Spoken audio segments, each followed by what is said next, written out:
Good evening to all our viewers who have been patiently waiting for us for more than 3 weeks because we were on a hiatus after a summer break.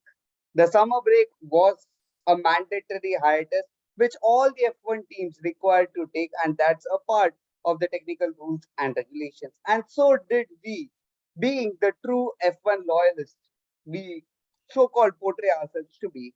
We wanted to ensure that we follow the F1 standards, and that's why we were also on a summer break. So, yeah, after the 3 weeks of short break, we are here in front after the Belgian Grand Prix, the 14th race of the season. I have a wonderful panelist with me. We have Satya. Satya, Everyone, it's been for the past 2 or 3. I haven't been able to join in for the last. I think last race or no, I was there for the last race. We were doing the Ferrari bashing. The summer break made me forget the entire thing. valid.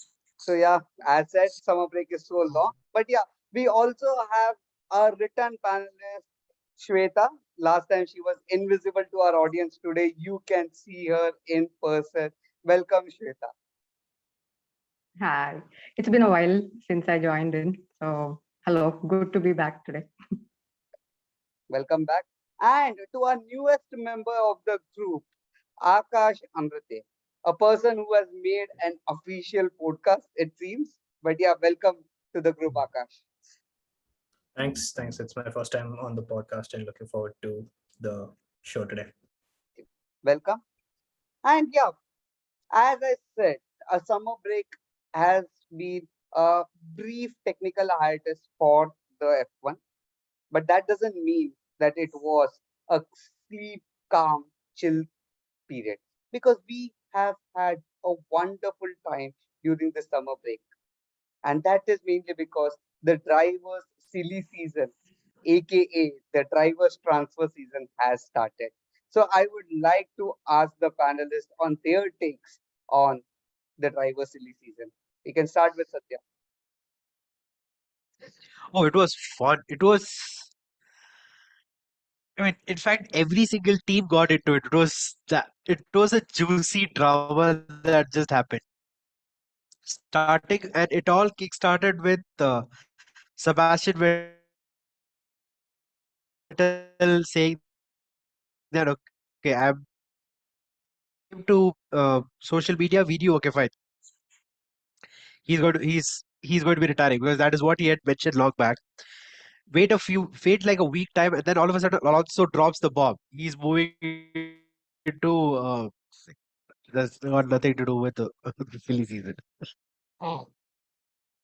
Wait like a week, and then all of a sudden Alonso is like, "Yep, I'm going," which shocks everyone, including Alpine. It's, I mean, Fernando Alonso, he's known to burn bridges, but did not expect him to burn bridges with Alpine, which was Renault, from with which he had won 2 championships.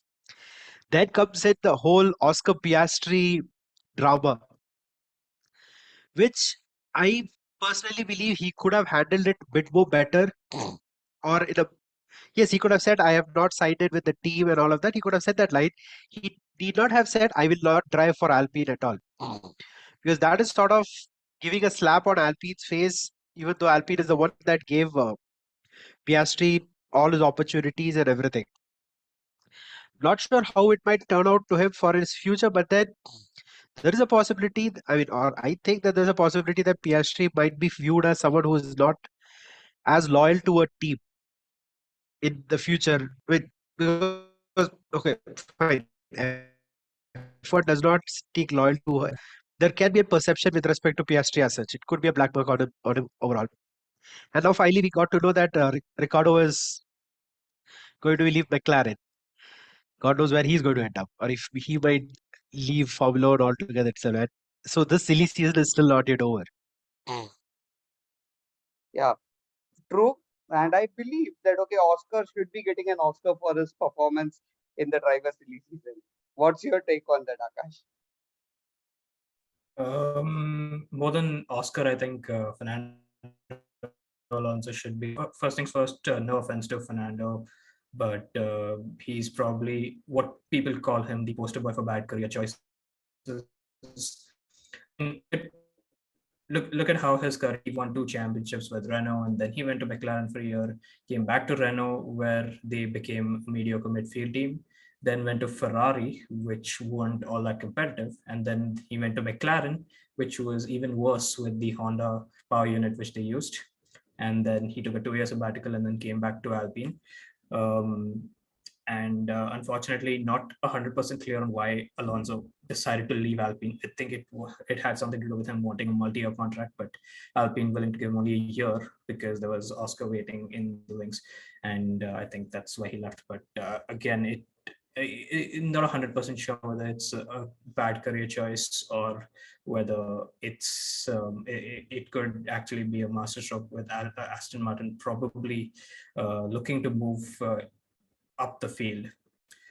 With regard to Oscar, I think his tweet was more entertaining than his move, with Alex Albon following suit. And I think even Bundesliga put out a tweet for the same with its match in the future. I'm not sure of the exact tweet, but you can Google what Bundesliga tweeted in that Oscar Piastri style. But I think maybe he burnt a bridge with Alpine, but I think there might have been a deal with McLaren waiting to be confirmed, which is why Piastri might have said, "I'm not driving for Alpine." He probably has a drive with McLaren planned, and yes, of course, as you would have seen, Ricciardo is now going to leave McLaren. His 3-year deal is going to end in 2 years, so it's going to end early, so it probably means that Piastri already has a seat waiting for him at McLaren, but again, nothing has been confirmed. He may have burned a bridge, but yeah, that's my take on that. Yeah, true. Albon also had tweeted in a similar Oscar style stating that, yeah, I am going to drive for Williams, and that's confirmed. With that, Shweta, your take on the entire driver transfer market. I think both of them have mentioned pretty much all the drama that has happened, but I'm just hoping Ricardo will still be in F1. He'll get a seat. I'm thinking maybe he'll be back in Alpine. So let's see how that goes. But yeah, the Kickstarter from Vettel to where it is now, it was a fun 3 weeks. I'm sure Ricardo didn't have a good summer break. That much I can say. That's true. And yeah, we would be waiting for a few weeks because the contract resolution team, which was dormant for so long, has been put to active, and they are going to determine soon whether Oscar will have a contract with the McLaren or with the Alpines. Now it's all to the grace of the contract resolution team. It's supposed to come out next week. I mean, this coming week is where the result is supposed to come out. Yeah. Imagine if they say that Oscar is not supposed to drive with Oscar can't drive with McLaren, and then Alpine goes and says, "Yeah, you did this. We don't want you either." He can go from having 2 contracts to having no contracts at all.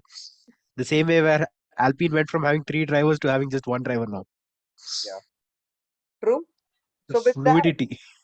let's focus on the elephant in the room, and that is the Belgian GP, which took place over this entire weekend at Circuit de Spa-Francorchamps. Now, yeah, panelists, your views on the race today. We can start with Shweta. Okay.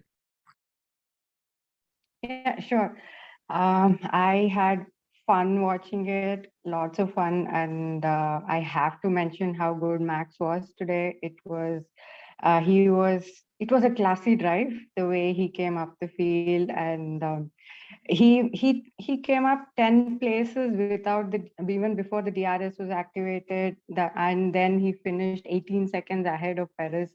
It was a lot of fun to watch Max, how relaxed he was in the car, and he made it seem so easy, and placed the car in all the right position, didn't mess up anything.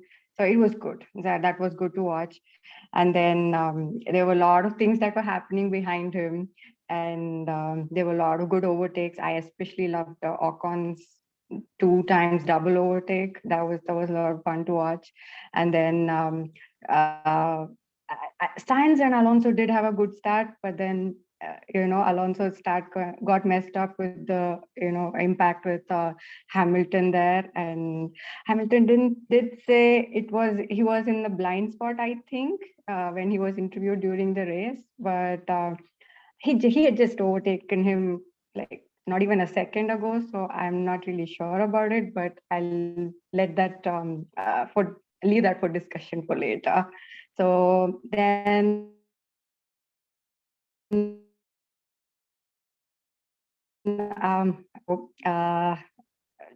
I don't know about Leclerc's last lap was such a mess, and him getting the 5-second penalty on top of not getting the fastest lap, all of that. I just don't want to get into it now. But now I'm just used to Ferrari making all these strategy mistakes. Um, but I really thought, at least initially, I was wondering why they pitted him so early on for the softs. But then I realized he did have a tear off in the brake duct or something. So okay, but before the race started today, I was hoping for at least a three and a 4 for Ferrari, but this was quite bad. So anyway, and then George did have a great drive. It was very nice to watch, and I really thought around 37, 38 lap he would close in on Sainz and take the podium P3, but that didn't happen. But he still had a good drive. So I'll hand it over maybe to Satya. So if there's anything else, I'll add in. Shweta, I just have my 3-word race weekend is championship done. There is so much of a gap between, I mean, even though they say, okay, fine, it might be till Singapore where they can statistically say that he's won the championship, but by given the current state of the Red Bull and the Ferrari, there's a good possibility that the championship is done by now. Uh, because Leclerc has, I think what it is like 94 points now, and he has to crawl back 94 points in the next 8 races that we have, which I do not think is. I mean, given the state of the Red Bulls right now, because Max is doing really well, the car is amazing. I mean, I'm not a great Red Bull fan, but then you can't deny the fact that the car is really good. Even with the new rule change that happened, the car just seems to be more stronger than ever. And Max has an amazing teammate, or what to say, he has a really great backup in the form of Perez as well, because they ended up in 1 and 2. So the Red Bulls, as a constructor and as a driver champion, they are far ahead. I am now more interested to see in the constructor championship if Mercedes will overtake the Ferraris or not. Imagine finishing finishing at the third place, having the fastest car in the season. That's going to be mind-blowingly amazing. The race wise, it was quite a thrilling race. I mean, we had a good set of drivers starting from the back, and the I mean, yeah, there was an early safety car that came in which reduced the field spread, brought everyone together. But Max even then had managed to come to around, I think, P8 or P6 by then. And then from there, P8, since he Shweta, P8, yeah. P8, right? Yeah. So P8, and from there, he didn't have much traffic to look at. He could go ahead, but Leclerc, because he had to pit during the safety car, that made him push to P17, and then he had to crawl back in. The minute he had to pit by then, I knew, okay, fine. There is no way Leclerc is making it anywhere near the top. You would expect a bit more from Sainz to actually have fought, but then the Ferrari package this entire weekend seemed to be completely off. They seem to have a much heavier downforce, which is completely counterintuitive to a track which is supposed to be fast flowing and full of speed, which is a very power intensive track. Yet their package had more downforce in it. So somehow that, I mean, that just threw a wrench into the entire plans. I mean, I'm not sure what the Ferraris are. It's more like Ferraris are just throwing a dart and deciding what their plans are supposed to be now. At one point, didn't they have their plan? Was it McLaren or Ferrari who was saying Plan G? I remember one of the teams saying Plan G as well. I mean, It was it's like they have a plan for every alphabet. Yeah, I think it Akash, was you. science, right? It was for science. Ferrari had said it. Thank you.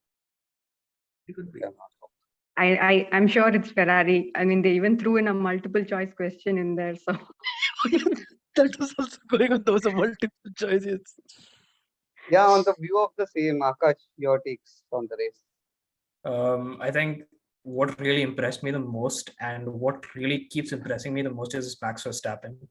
Compared to last year, actually, one thing that I've really noticed is he's a much more relaxed driver in that Red Bull. And yes, they've got a really good package.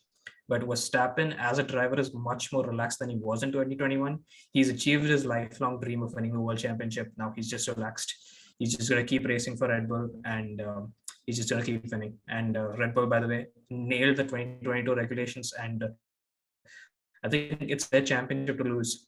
Verstappen's to lose in the drivers' championship, Red Bull's to lose in the championship. I think they've got a point lead in the constructors' championship, so it's theirs to lose. With regard to Ferrari, I think if they want to get back into the championship fight, they're gonna have to have a string of perfect races. Perfect being the obvious keyword, and we unfortunately have not seen a lot of perfect Ferrari races. To be quite honest with you, considering a lot of strategy calls from the pit wall. So unfortunately, I think the championship is done and dusted. It's just a matter of when Verstappen gets to a point where he gets that lead to be formally crowned the world champion. But it could be at Singapore, it could be a little after that. But yeah, just a matter of time. I think in terms of the race, one thing that I really noticed was Alex Albon getting a point. He started sixth, he ended 10th. Guys like Alex Albon, Sebastian Vettel also finishing eighth. So a little bit of a shuffle in the midfield. And yes, there was an obvious DRS train going on for the battle of 10th. There was Albon, Lance Stroll, Norris, Sonoda, Guan Yu Zhou, and those guys. There was a huge DRS train which was kind of preventing people from overtaking each other. But really impressed with how Albon got that point. Really happy with how Vettel got 4 points en route to P8. But the highlight would definitely be Verstappen and how he's driven all year, including today. If you think P10 to P1 was something, then P14 to P1 was what happened today.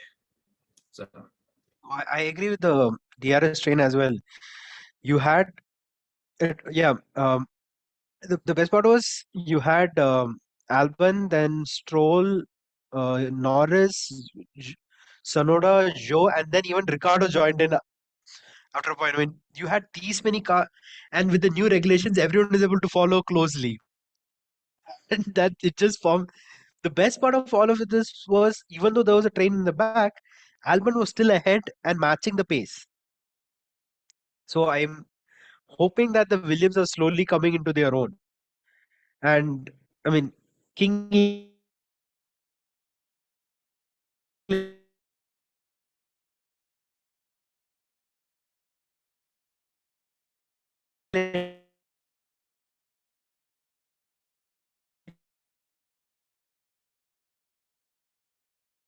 Latifi might I'm not.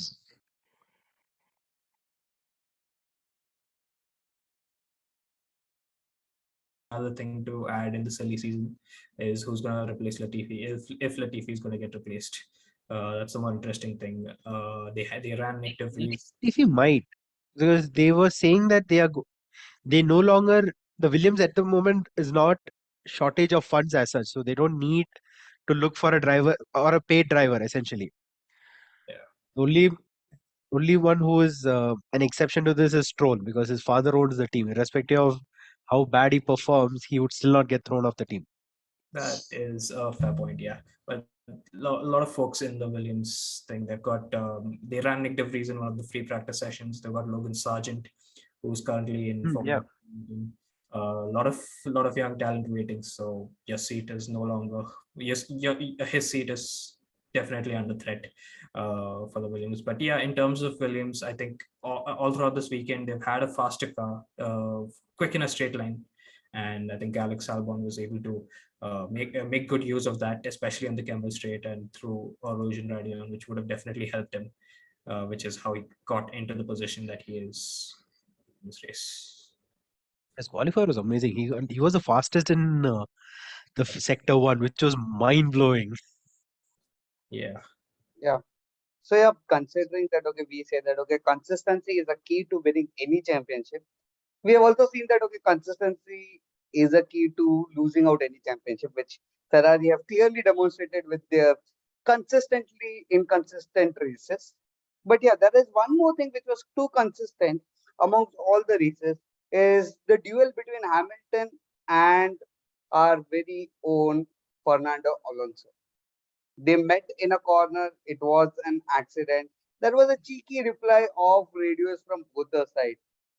To put in perspective, it was after, I believe, after the arrows, you have the long straight, and then in that turn was the place where the incident took place. So, panelists, your views on the incident?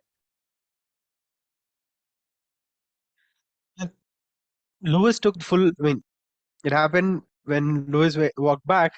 And his walk back and that lonely walk back is going to be a meme. I'm very sure it has already started. It already is. Yeah, it's already started. In fact, I saw one where the meme was like, the guy says, "I'm busy." The girl says, "I'm home alone," and they just show Louis walking.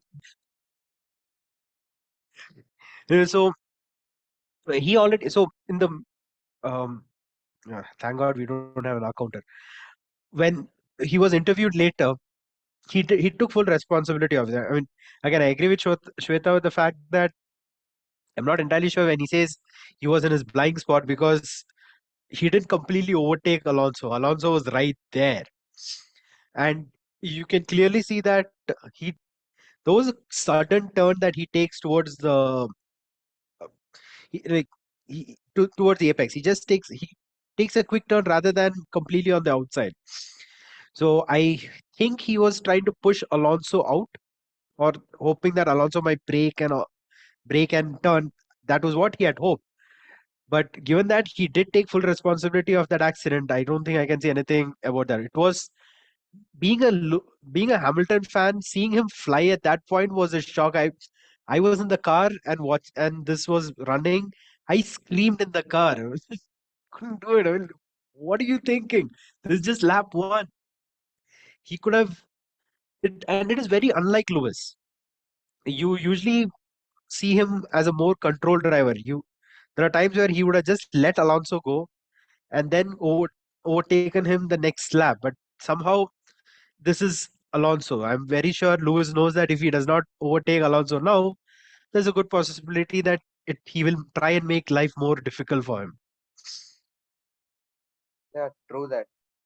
So yeah, before we go off to your predictions of the Zandvoort GP, I would like all the panelists to give your views on Audi's cheeky entry into Formula One with their lovely tweet saying rings are the new shining star. So yeah, what's your prospect on Audi coming into F1? Satya? Well, so they are coming in as a again it confuses me. They are coming in as an engine manufacturer, but then they released a car.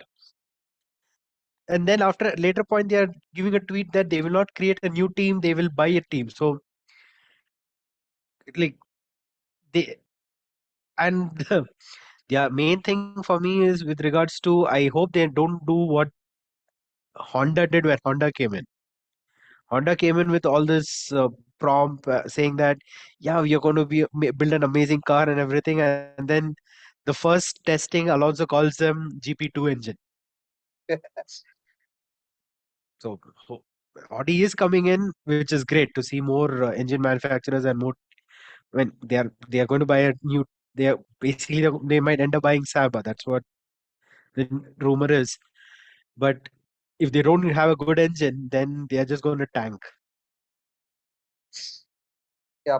So the reason why this was put was mainly because you see that okay, Audi is entering F1. You also have the possible rumors of Porsche buying Red Bull and not the Alpha Tauri, because Alpha Tauri, Red Bull wanted Alpha Tauri to be a team. So most probably Porsche is going to buy Red Bull. You have a McLaren deal, I believe, which is going on, and probably McLaren might be sold.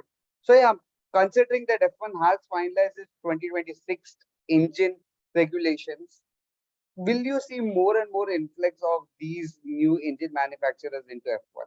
And does Audi's entry show or shed a positive light on the engine diversity for F1? Akash. I think it really does, and it's great to see a lot of manufacturers. Right now, as we stand, I think we've got about four power unit manufacturers. We've got Renault supplying only one team, that is, of course, Alpine. We've got Ferrari, we've got Mercedes, we've got the Red Bull powertrains. But I think bringing in more engine diversity is going to help. Audi, of course, is striving to be more, to have more electric vehicles and more electric engines. And I think the new 2026 engine regulations is what was alluring to Audi to enter as a supplier. I'm not sure if they're going to enter as a team or not, but it's great to see Audi. And I think Porsche has already bought 50% of it. I'm not sure if it's official or not. I think it is. I do remember reading it, but if it's true, then it could possibly mean that Red Bull could be using Porsche power units and Porsche engines instead. So I think it's going to give us a lot more insight into which power unit performs how, and bring in a lot more diversity is going to be much more interesting. And speaking of diversity, there was an era where there was diversity in tires as well. You had the Michelin tires, you had the Bridgestone tires, which was a long time back, and it was really fun to see how teams collaborated with tire manufacturers to bring out the best performance in that. Like the most commonly being Ferrari and Bridgestone being a success story on its own, with Schumacher dominating with 5 titles in a row. But I think it's going to be fun to see how teams collaborate with engine manufacturers, with more and more engine suppliers entering the sport.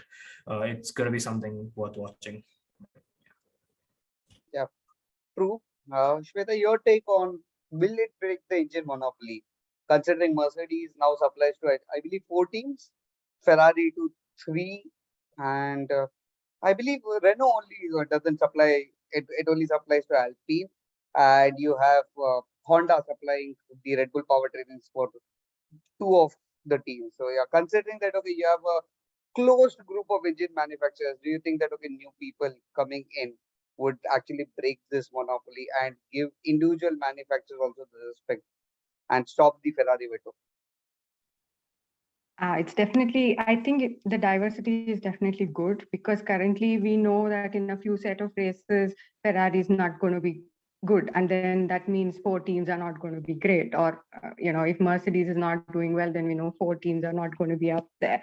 So, I mean, it's easier to, kind of say that, okay, yeah, how in the beginning of the season, the Ferraris were up there, but now, they're kind of lagging behind with the other teams, like Haas, Alfa Romeo, and all kind of suffering because of that, right? So that way, I would really like to see engine diversity. But at the end of the day, I think we'll all know how good or bad it is only when we get there, only when we see, the preseason testing, and if that's a good collab or not. Until then, it's just talk in the wind. But diversity, yes, good. I would like to see that. Yeah. Yeah. And before we end this show, I would like to ask our panelists on what is their view on the upcoming Zandvoort GP. Do you feel that the orange smoke clouds will once again come back and make a return and suffocate our drivers to death? Or you feel that, okay, there would be a change in the pecking order of the drivers out there? Akash? I think the momentum that Verstappen has gotten, followed by his home GP being home GP, I think Verstappen has gotten in the bag. Of course, like I said before, he's much more relaxed, and I think he feels a lot less pressure in his home race. So I think Verstappen's got the next race in the bag as well. Not sure if it'll be a 1-2 or not, but again, I think I'm calling it a 1-2 right now. Okay. So Akash, you're going with 1-2 Red Bull. And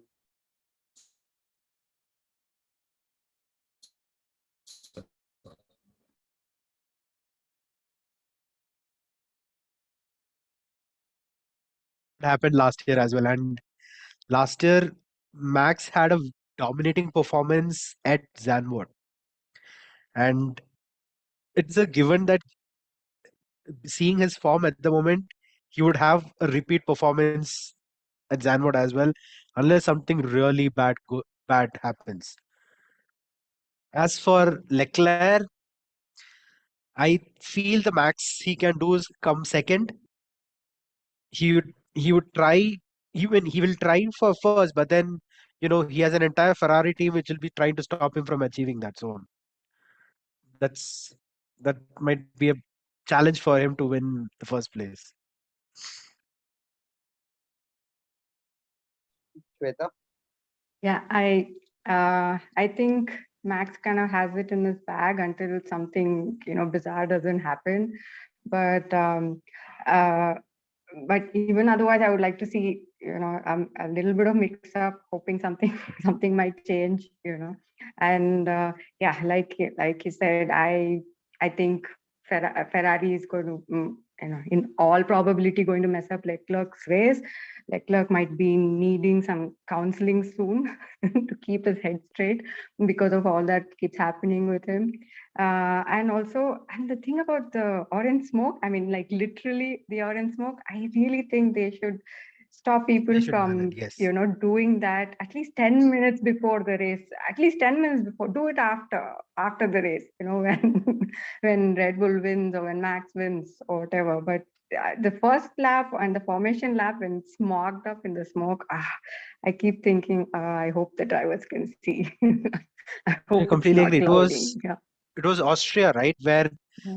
even before the first lap, the Yeah. first Yeah. corner is just full of First, smoke. first lap. Yeah. It was so irritating seeing that, Yeah. because if we can't see, how are the drivers going to be Yeah. able to see? They can't see anything as it is when sitting as low in the car and all of that. But with the entire I smoke mean, I coming took in, it's Vignesh's just word dangerous as literally, well. but yeah. I think Imagine if the Yeah. orange smoke is the reason that Verstappen crashes and does not win. that would be something. Yeah, they're going to sabotage his race.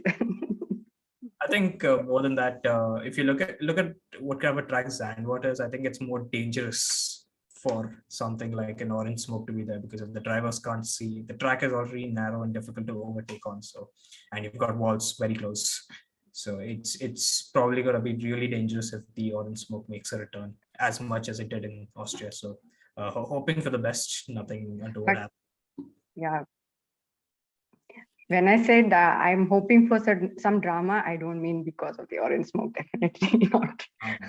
Definitely yeah. not. So yeah, to all our viewers, we hope that okay, orange smoke doesn't cause drama. Of course, we want drama on the track and not off the track. So we would expect that okay, we need more and more drama, not from collisions, but yeah, with on-track racing and overtakes. To all our viewers, we are a part of the Toast the Network, where we have three other shows which is going on. One is our show, which is the Toast the Toss. We also have Toast the Toss for cricket, and we have the tennis toast for the tennis show. Please, as we normally say, please do comment, subscribe, share, and of course, press the bell icon for notification and updates. We'll meet you in a week's time from our respective locations to discuss on what has happened as a review for the Dutch Zandvoort GP. Signing off today, this is Vignesh with the panelists Satya, Shweta, and Akash.